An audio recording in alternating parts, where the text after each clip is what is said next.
दोष गुण चिंतन मासु त्यक्त्वा, दूसरे के न गुण का चिंतन करो न दोष का चिंतन करो, भगवान का चिंतन करो। सब में भगवान विराजमान है, ये चिंतन। अन्यस्य दोष गुण चिंतन मासु त्यक्त्वा, दूसरे के गुण दोष के चिंतन का त्याग कर दो, उसमें भगवान का चिंतन करो।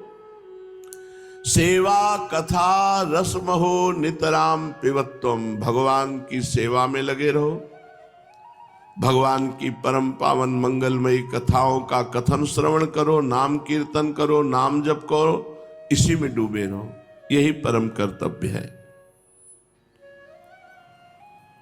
प्रभु की आज्ञा लेकर उनके चरणों में प्रणाम करके दिग्विजय पंडित अब निश्चय कर लेंगे, अब हमारे जीवन का लक्ष्य होगा एकमात्र दैन्य होकर भगवान का भजन। देखो, ये प्रभाव होता है महापुरुषों का। जन्म जन्म की अहंकार की गांठ क्षण में दूर हो गई।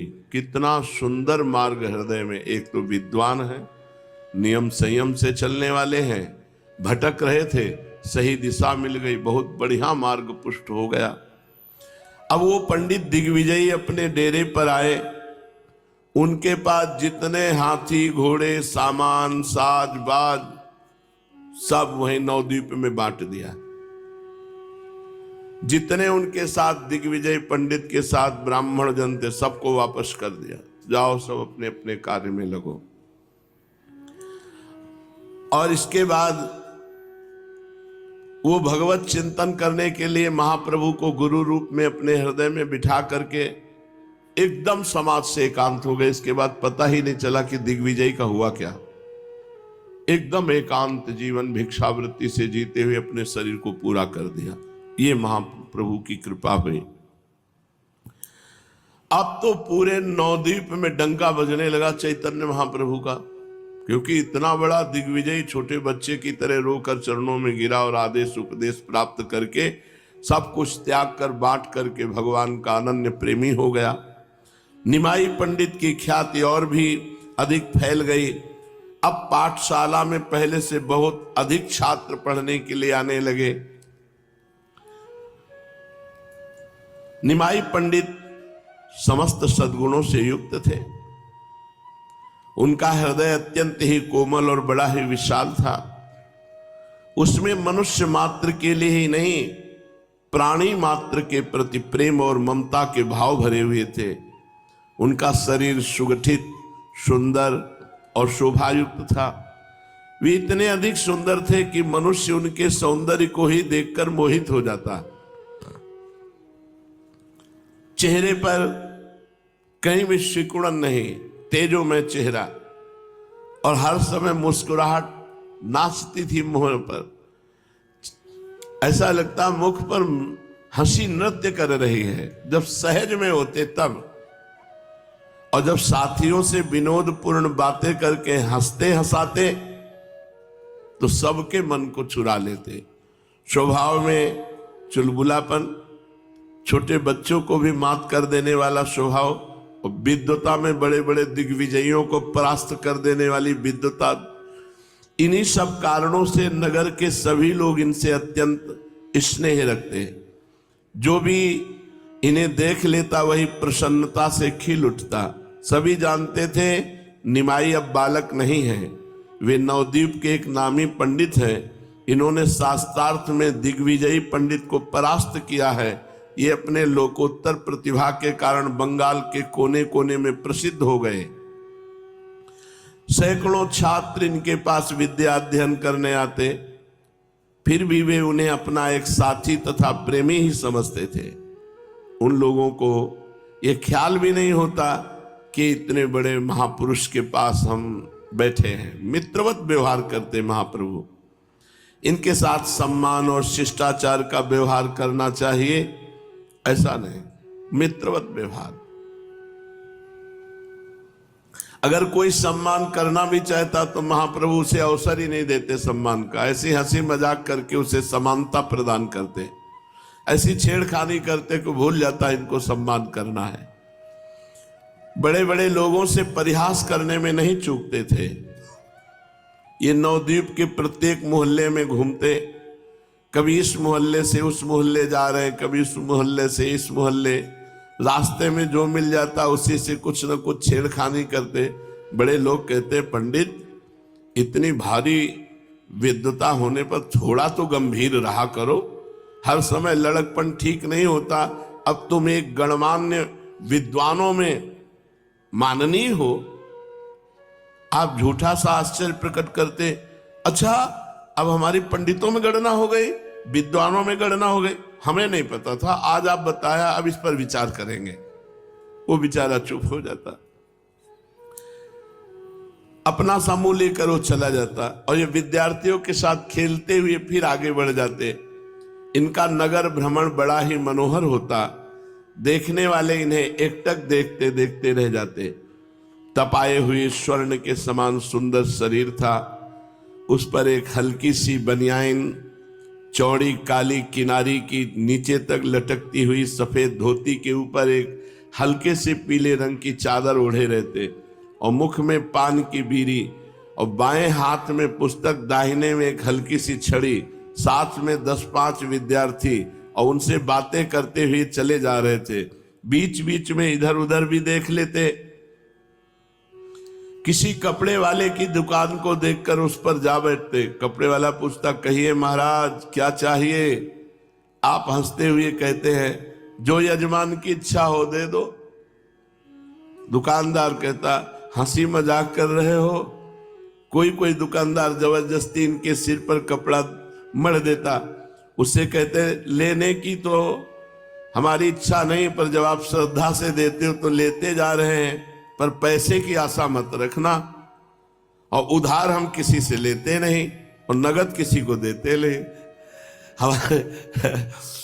अब हमारे को आप दे रहे हो तो श्रद्धा से हम ले जा रहे हैं। दुकान वाला बेचारा हंसता रहता। चलते चलते कहते, दामों की आशा मत रखना। दुकानदार हाथ जोड़कर श्रद्धा के साथ कहता, हमारा अहोभाग्य महाराज, आप ले जाओ, आप पहनोगे तो हम समझेंगे हमारा व्यापार सफल हो गया।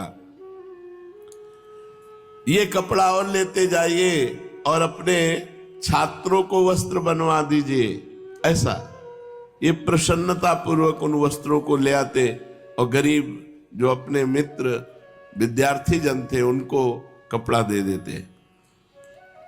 कपड़े खरीदने के लिए जिनके पास पैसा नहीं होता, और ऐसे जब कपड़े मिलते तो उनके घर जाकर के महाप्रभु कपड़ा दे आते थे।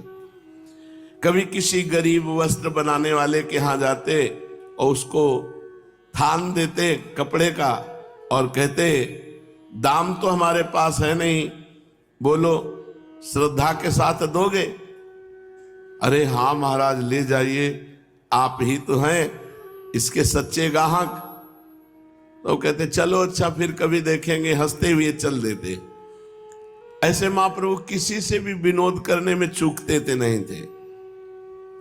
इनके नाना नीलांबर चक्रवर्ती के पास बहुत से अहीरों के घर थे। वे दूध बेचने का व्यवसाय करते। आप उनके घरों में चले जाते और जिस अहीर को भी पाते उससे कहते, मामा आज दूध नहीं पिलाओगे? इन्हें बड़े सत्कार से वो अपने घर में ले जाता।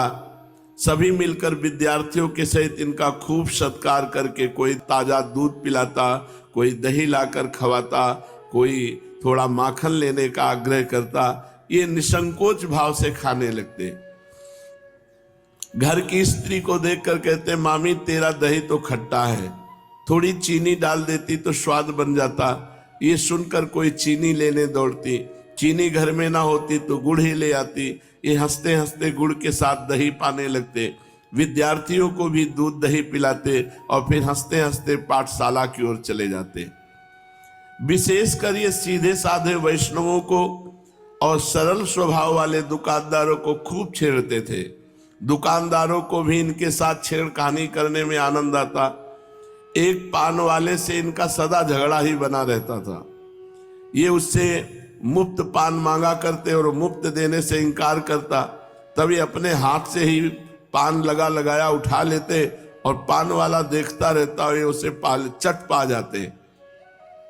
पान वाला भी रोज इसी लड़ाई की प्रतीक्षा करता था कि निमाई पंडित आवे, हमसे इस तरह विनोद करें, हमारा पान पा जाए। उसे बड़ा आनंद प्रतीत होता था और ये झगड़ा प्रायः रोज हुआ करता था। कभी तो दिन में 2-2, 3-3 बार हो जाता था। पान वाला बड़ा सरल प्रकृति का कोमल पुरुष था। वो उन्हें पुत्र की तरह प्यार करता, महाप्रभु चैतन्य देव को। एक वहां श्रीधर नाम के भक्त दुकानदार थे, बड़े महात्मा है। श्रीधर जी बहुत बड़े महात्मा है, बहुत गरीब, ये अत्यंत गरीब थे किंतु बहुत बड़े भजनानंदी। उनके पास रहने वाले उनसे परेशान थे, श्रीधर से, क्योंकि वो पूरी रात भर रोया करते थे, हा कृष्ण हा प्राणनाथ। गरीब थे, रात रात भर कीर्तन करते तो आसपास वाले सब सो नहीं पाते थे, तो बड़े परेशान थे। रात भर खूब जोरों से रो रो करके भगवान नाम कीर्तन करते थे, तो आसपास के लोग बहुत परेशान थे। कोई कहता है ये बूढ़ा ना सोता है ना सोने देता है, यही बात। रात भर चिल्लाता रहता है, सोने नहीं देता। कोई कहता भगवान जाने इसे नींद क्यों नहीं आती, रात रात भर चिल्लाता है। तो बहुत लोग मोहल्ले के परेशान रहते।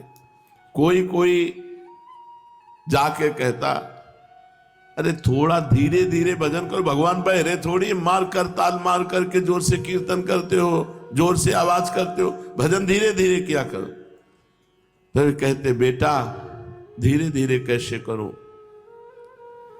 तुम लोग दिन भर काम करते हो, रात में सो जाते हो, कभी भजन नहीं करते, तो कम से कम मेरे आवाज तुम्हारे कानों में पड़ेगी, तुम्हारा मंगल हो जाएगा। जिह्वा से नाम नहीं ले सकते तो बच्चा कान से तो सुन सकते हो। इसलिए मैं जोर जोर से भगवान का नाम कीर्तन करता हूं, जिससे तुम सबके कानों में भगवान का नाम पड़ जाए। वो बेचारा चुप होकर वापस हो जाता। ये कभी किसी की भी बात से हार नहीं माने, पूरी रात जोर जोर से भगवान नाम कीर्तन करते रहे। अब ये जीवन यापन के लिए क्या था, केले के पत्ते और केले के भीतर जो कोमल त्वचा होती है उसकी, उसको बेचा करते थे। केला का पत्ता बंगाल में प्राय पवित्र पत्तलों में इसकी गणना होती है। आधा केला का पत्ता, उसी में भात और दाल ऐसे डाल के तो जैसे दोना पत्तल बेचे जाते हैं, उस जगह केले का पत्ता और वो केले का जो पेड़ होता है उसके ऊपरी भाग को हटा के जो कोमल कोमल होते हैं उसको वो बेचते थे। खोल कहते हैं उसे, केले के खोल। बंगाल में कोमल उन खोलों का साग बनाया जाता। महाप्रभु रोज इनसे छेड़खानी करते जाकर के, इनके खोल को उठा लेते और कहते पैसे के कितने खोल देंगे, तो कहते 4 देंगे। तब आप कहते अजी 8 लेंगे, सब जगह 8-8 बिक रहे हैं। तो श्रीधर कहते पंडित जी ये रोज रोज की छेड़खानी अच्छी नहीं होती, हमें बताओ कहाँ 8 बिकते हैं, जहां 8 बिकते हो वहां जाकर ले लो, हम तो 4 ही देंगे, तुम्हारी राजी पड़े तो ले जाओ, ना राजी हो तो मत लो, झगड़ा करने से क्या फायदा। तो आप कहते तुम्हारी दुकान के लेंगे और 8 खोल लेंगे और तुम्हें राजी होना पड़ेगा। श्रीधर कहते देखो तुम अब सयाने हो गए हो, हम बच्चापन से देख रहे हैं कि तुम हमारी दुकान में आकर रोज झगड़ा करते हो, अब अच्छी बातें नहीं है। तुम्हें 8 दे देंगे तो फिर सभी 8 ही मांगेंगे। देखो यदि ऐसी बात है तो तुम बिना मूल्य दिए ले जाओ। तो निमाई हंसते हुए कहते वाह, फिर क्या कहना है, नेकी और पूछ पूछ कर मीठा और भर कठोता, हाँ फ्री मिले तो क्या कहना है। और वो बहुत गरीब थे, बहुत। महाप्रभु भावावेश में भी इनकी स्मृति करते, संन्यास लेने के बाद भी इनके घर गए और इनके पात्र में रखा हुआ पानी पिया महाप्रभु। और बहुत ही अकिंचन महापुरुष श्रीधर जी। निमाई हंसते कहते वाह वाह बहुत सुंदर। फिर कहते हमारी पूजा नहीं करोगे, माला हमें भी दिया करो। श्रीधर कहते हैं माला तो देवताओं के माथे पे चढ़ता है और पुष्प गंगा जी के लिए लाता हूं, तुम्हें कैसे दे दूं माला और पुष्प? तो आप कहते देवता, हमसे बड़ा कोई देवता है? सबसे बड़े देवता हमें, माला चढ़ाओ। और गंगा जी तो मेरे चरणों से निकली हुई है, तो पुष्प और माला मुझे चढ़ाओ। ये श्रीधर सुनते ही कान में हाथ रख देते और कहते हरी हरी हरी, कैसी बात करते हो, गंगा जी तुम्हारे चरणों से निकली, तुम भगवान, हरी हरी हरी, ये कैसी बात कर रहे हो? हाय पंडित, पढ़े लिखे होकर ऐसी बातें कहते हो, ऐसी बातें कहने से पाप होता है। तुम ब्राह्मण के कुमार होकर ऐसी पाप की बातें अपने मुंह से निकालते हो।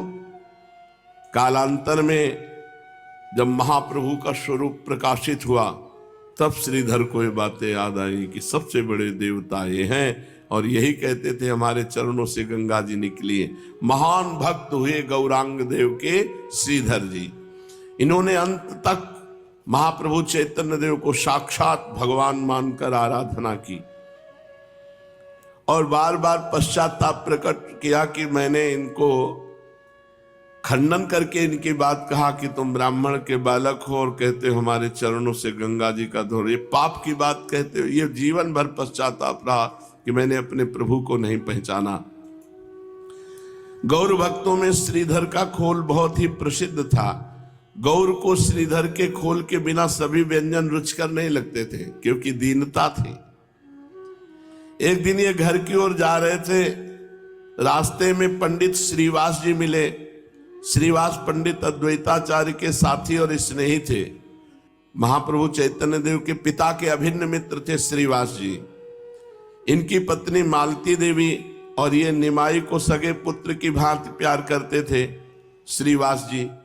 ये भी इन दोनों में माता पिता के समान श्रद्धा रखते थे। श्रीवास पंडित को देखकर इन्होंने उन्हें प्रणाम किया। पंडित जी ने इन्हें आशीर्वाद दिया और बड़े ही प्रेम के साथ बोले, निमाई देखो, अब तुम बालक नहीं हो, ये बाल चापल्य तुम्हें शोभा नहीं देता। इस तरह से उच्छृंखलता का जीवन बिताना ठीक नहीं, कुछ भक्ति भाव भी सीखना चाहिए। तुम्हारे पिता तो परम वैष्णव थे। इन्होंने सरलता से कहा, जी थोड़े दिन और इसी तरह मौज कर लेने दो, फिर हम जब भक्ति करेंगे तो इकट्ठे करेंगे, वैष्णव बनेंगे तो वैष्णवों की तो बात ही क्या, साक्षात विष्णु ही हमारे चक्कर लगाएंगे। सही बात कह रहे हैं, सही बात कह रहे हैं। इनकी बात सुनकर उन्होंने कहा, आगे और कब, अभी से कुछ भक्ति भाव करना चाहिए। किसी देवी देवता की श्रद्धा रखते हो तो करो। इन्होंने कहा, किस देवता में श्रद्धा रखे, आप ही कृपा करके बताइए। श्रीवास पंडित ने कहा, जिसमें तुम्हारी श्रद्धा हो।